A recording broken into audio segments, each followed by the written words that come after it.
이 세상에 문제가 없는 사람이 없고요. 이 세상에 문제가 없는 가정이 없으며 이 세상에 문제가 없는 이 공동체가 없습니다. 가정 완벽할 것 같았던 이 초대교회도 이 문제가 있었고요. 이 성경은 4장 이후에 계속 그 문제가 되어졌던 부분에 대해서 살펴보고 있는데요. 이 초대교회가 완벽에 가까울 정도로 아름다운 공동체였지만 오늘 말씀을 보면은 문제가 있었다고 말을 하고 있습니다.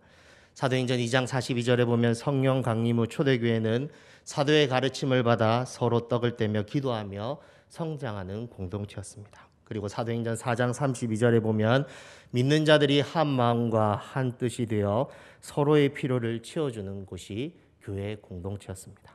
자기 밭을 팔아 교회 공동체에 가져오면 가난한 사람들에게 나누어 주어서 이 교회를 통하여서 위로받고, 그리고 어떤 사람은 그 필요가 체험받게 되어지고 그 필요 체험받음을 통하여서 교회는 기하급수적으로 늘어났던 것이 초대교회 공동체의 모습이었습니다. 한국 교회가 1970년도에 이 사람들이 몰려와서 세계에서 가장 큰 교회를 이룬 것처럼 기하급수적으로 늘어났던 이 공동체가 초대교회 공동체였다는 것이죠. 하지만 오늘 읽은 사도행전 6장 이렇게 보니까 어떤 일이 이 교회에 있었다고 말하고 있습니까? 사도행전 2장 그리고 4장에 그 완벽하게 보였던 아름다운 공동체에 이 제자가 많아졌는데 문제가 생겼다고 말하고 있습니다. 즉 교회 안에 이 갈등이 있었다고 말하는 것이죠. 구체적으로 6장 1절에 보면요, 그 갈등의 부분에 대해서 말하고 있습니다. 그때에 하면서 제자가 더 많아졌는데 헬라파 유대인들이 자기의 가부들이 매일의 구제에 빠짐으로 히브리파 사람을 원망하는 일이 있었다, 이렇게 말을 하고 있습니다. 성장하고 있는 공동체에 서로의 일을 두고 원망하는 일이 있었음에 대해서 이 성경은 말해주고 있다는 것이죠. 그 아름다웠던 완벽에 가까웠던 이 초대교회 공동체 안에도 이 헬라파 유대인들과 그리고 정통 유대인들 사이에 갈등이 있었다고 말하고 있습니다. 처음에는 서로를 돌보면서 이렇게 서로의 일을 도와주고 또 협력하여 나간 공동체였지만 시간이 지나고 또 제자들이 많아지고 이렇게 계속 확장되어져 가니까 서로를 비난하고 원망하는 일이 있었다고 본문은 말하고 있다는 것이죠. 지금으로 말하면 이 외국인이 귀하여서 한국 사람이 되었는데 교회 안에 이 정통 한국인이 이 하는 일과 그리고 외국인이 하는 일은 처음에는 이 조화롭게 일을 하다가 교회가 성장되고 또 일이 외국인들에게 치중되다 보니까 외국인들이 반발심을 가지고 이 정통 한국인에게 이건 좀 아니다, 이건 좀 잘못된 것이 아니냐 하면서 이 항의하는 일이 있었다는 것입니다. 동일하게 예수님을 믿고 하나님을 그리고 아버지라고 고백하고 그리고 하나님의 자녀가 되었는데 그 가운데서 외국인인 사람들은 일을 많이 하고 또 정통인이라고 여겼던 사람들은 외국인과 같은 그 사람처럼 일을 하지 않는 그런 모습을 보니까 공동체 안에 이 원망하는 일이 있었음에 대해서 말하는 것이죠. 구제는 좋은 일입니다. 그리고 다른 사람들을 섬기는 일은 좋은 일입니다. 그러나 성경은 제자가 많아지니 문제가 생겼고 이 원망하는 일이 교회 공동체 안에 있었고 서로의 갈등이 있었음에 대해서 말하고 있다는 것이죠. 그래서 2절 말씀해 보면요, 12사도가 이 일을 보고 있다가 이 공동체가 이 문제를 갈등되는 이 문제 가운데 깨어질 것 같으니까 모든 제자를 부르는 것을 볼 수 있습니다. 2절 말씀을 한번 보십시오. 12사도가 모든 제자를 불러 이르되, 즉 서로 원망하고 반목하는 그런 공동체를 중재하는 이 12사도의 모습을 볼 수 있다는 것이죠. 처음에는 협력을 잘했는데 처음에는 갈등 없이 지냈는데 이 갈등이 생기니 사도들이 모든 제자를 부르는 것입니다. 왜 이렇게 부르고 있습니까? 그것은 교회 안의 갈등을 해결하기 위해서 부른다는 것이죠. 우리가 지금으로 말하면은 이 공동의회를 열어서 이 갈등을 중재하는 역할을 하는 것을 볼 수 있습니다. 교회 갈등으로 인해서 하나님의 영광이 가려지는 것이 좋지 않으니까 이 모이자고 말하는 것이죠. 모여서 같이 의논하고 이 문제를 해결해 보자고 하는 것입니다. 그래서 3절과 2절에 그 해결책을 말하고 있는 것이죠. 우리가 하나님의 말씀을 제쳐놓고 접대를 일사하는 것이 마땅하지 아니하니 형제들아 너희 가운데 성령과 지혜가 충만하여 칭찬받는 사람 7을 택하라. 우리가 이 일을 그들에게 맡기고. 즉 하나님의 말씀을 제쳐놓고 접대를 일삼는 것이 마땅하지 않으니까 이 행정적으로 일할 이 집사 7을 뽑아서 이 행정적으로 이 부분에 대해서 좀 해결해 보자, 이렇게 말하는 것입니다. 왜 사도들이 이렇게 말하고 있습니까? 그것은 하나님의 말씀을 전파해야 될 교회가 다른 문제, 즉 이 구제의 일로 서로 반복하고 갈등하고 있었기 때문에 이 본질적인 사역인 하나님의 말씀을 전하는 일에 이 충실히 하여서 이렇게 하나님의 말씀이 더 흥왕하여서 하나님의 말씀이 더 확장되도록 하자고 뜻을 모으는 것을 볼 수 있습니다. 그러면서 4절 말씀을 보시면은 우리는 하면서 오로지 기도하는 일과 말씀 사역에 힘쓰리라, 이렇게 말을 합니다. 왜 사도들이 이렇게 계속 말하고 있습니까? 그것은 하나님께서 세우신 이 교회는요, 교회 공동체는요, 이 본질에 집중해야 될 것에 대해서 말을 하고 있다는 것이죠.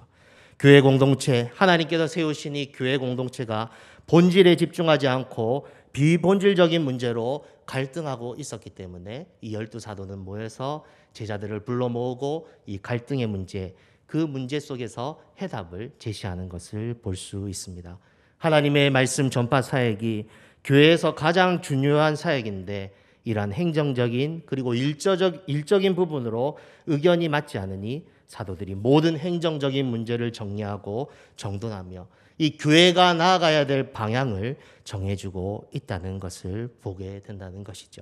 사도들을 볼 때 교회 공동체가 일이 많아지고 교회 공동체가 성장하지만 이 일 많음으로 인하여서 하나님의 영광이 되고 덕이 되는 것이 아니라 오히려 그 반대가 되는 모습이 이 교회 공동체 안에 보였기 때문에, 즉 이 갈등의 모습이 보였기 때문에 이 사도들은 이 본질적인 사역에 집중하기 위해서 7 집사를 택하여 그 행정적인 일을, 봉사일을 하는 것은 집사들에게 맡기고 하나님의 말씀과 기도에 전무하겠다고 사도들은 결단하는 것을 볼 수 있습니다. 지금 우리의 표어대로 하면은 이 선택과 집중을 한 것이죠.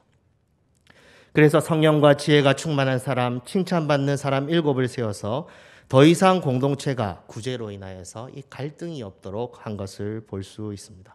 성경을 보면요, 사도들의 제안이 너무 좋아서 5절 말씀을 보면은 온 무리가 이 말을 기뻐하여 이렇게 말하고 있습니다. 그래서 집사를 택하여 사도들이 기도하고 안수하여 교회가 조직적으로 사역을 구분하여 감당하는 것을 보게 된다는 것이죠. 한 사람이 모든 것을 할 수 없기에 말씀 사역과 구제 사역이 힘을 잃지 않도록 하고 그리고 이 교회가 하나님의 본질적인 사역, 교회의 본질적인 사역인 하나님의 말씀 사역이 더욱더 힘있게 나가는 구조를 만들어서 결국 교회는 갈등이 없어지고 7절 말씀을 보면 이렇게 말을 하고 있습니다. 하나님의 말씀이 점점 왕성하여 예루살렘에 있는 제자의 수가 더 심히 많아지고 허다한 제사장의 무리도 이 도에 복종하는 일이 생겼다고 말을 하는 것이죠. 이 사도들은요, 이 본질적인 부분을 분명하게 알았습니다. 그래서 비본질적인 부분을 과감하게 이렇게 정리를 하고 본질적인 사역에 집중할 수 있도록 하게 되었다는 것이죠. 그래서 이러한 일들로 어떠한 일들이 일어나게 되었습니까? 8절부터 15절까지의 말씀을 보면요, 이 스데반 집사의 이 일이 이 샘플로 보여주는 것을 볼 수 있습니다.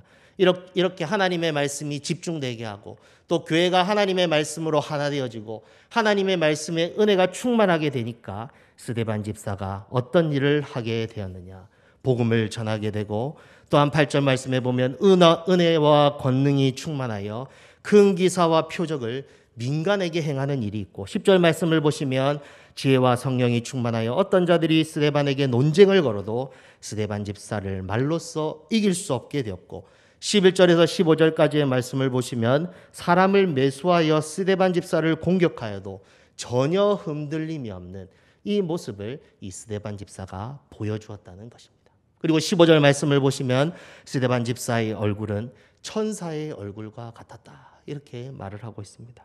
스데반 집사가 이렇게 될 수 있었던 비결이 무엇입니까? 그것은 하나님의 말씀이 스데반 집사를 강건하니까 그 말씀 안에서 이러한 신비한 일을 경험하게 되었다 말하고 있다는 것이죠.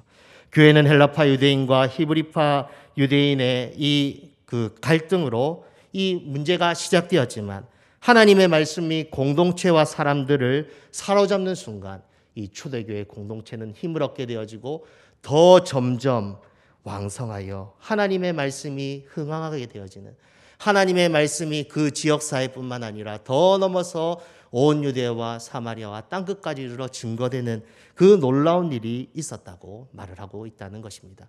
여전히 교회 가운데 핍박이 있었습니다. 그래서 스데반 집사님도 이 사도행전 7장에 보면 순교하는 일도 있었습니다. 하지만 하나님의 말씀의 흥왕의 역사는 계속 교회 가운데 있었음을 우리 사도행전 말씀을 통하여 볼 수 있다는 것이죠. 우리가 사도행전 8장을 보면 또 살펴볼 거고, 또 예전에 담임 목사님 통하여서 많이 들으셨겠지만 사도행전 8장 4절 말씀을 보시면 교회의 박해로 스데반의 죽음으로 교회는 흩어졌지만 그들의 삶의 자리에서 하나님의 말씀을 전하는 일이 계속 되어졌음에 대해서 말을 하고 있습니다. 8장에 나오는 빌립 집사님의 모습을 한번 보시기 바랍니다. 집사님의 모습을 보시면요, 빌립 집사님은 사도행전 8장 5절에 보면 사마리아 성에 내려가서 그리스도를 백성에게 전파합니다. 또한 빌립 집사님은요, 8장 12절 말씀을 보면요, 마술사 시몬을 만나서도 하나님의 나라와 및 예수 그리스도의 이름을 전합니다. 그리고 8장 35절에도 보면요, 빌립 집사님을 통해 에디오피아 사람 여왕 넷이 간다게를 만나 그에게도 예수를 가르쳐 복음을 전했다고 말을 하고 있습니다.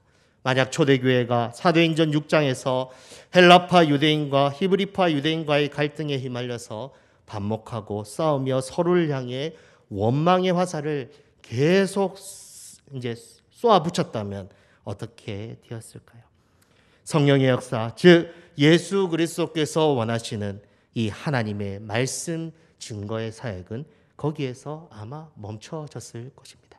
그러나 12사도가 하나님의 말씀에 집중하기로 결정하고, 또한 온 제자들이 그것을 하나님의 말씀에 집중하기 위해서 행정적으로 그것을 정비하고 성령과 지혜가 충만한 집사 7을 세워서 기도하면서 하나님의 말씀 사역에 집중하면서 온 교회가 하나 되어서 나아갔을 때에 사도행전 6장 7절 말씀처럼 하나님의 말씀이 점점 왕성하게 되는 이 은혜를 경험하게 되었다, 성경은 말하고 있다는 것이죠.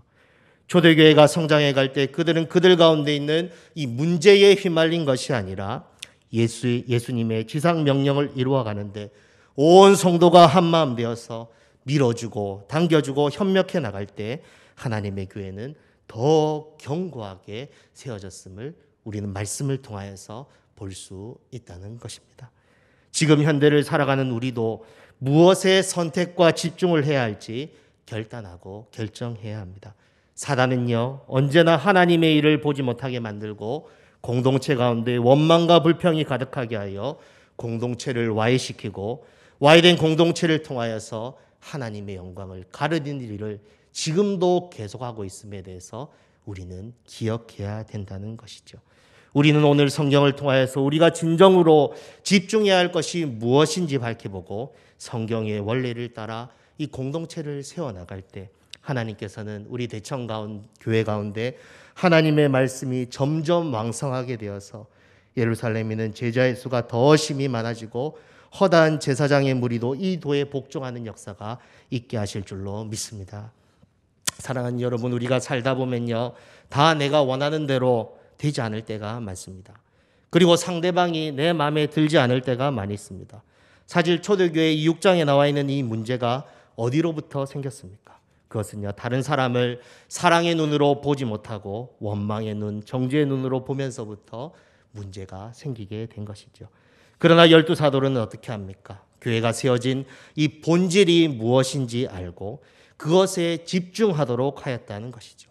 또한 온 성도들도, 온 제자들도 하나님의 말씀을 전하는 이 본질에 선택과 집중을 하였을 때 하나님의 큰 역사는 일어나게 되었음을 우리는 기억해야 됩니다. 우선순위의 갈등이 있을 때 그리고 사역의 우열로 인해 갈등할 때 예수님께서 진정 원하는 것이 무엇이었는지 기억하고 하나님이 원하시는 뜻에 자기를 낮추고 자기를 죽이고 또 맞추도록 하면서 나아갈 때 이 하나님의 교회는요 점점 왕성하게 되는, 점점 성장하게 되는, 하나님의 모습까지 닮아가게 되는 그러한 일들이 있게 된다는 것이죠. 우리는 이것을 중요하게 보아야 됩니다. 교회의 존재 목적은요 하나님의 말씀 전파입니다. 그리고 직분자를 세워 직분을 감당하게 한 것도 목적은 하나님의 말씀 전파입니다.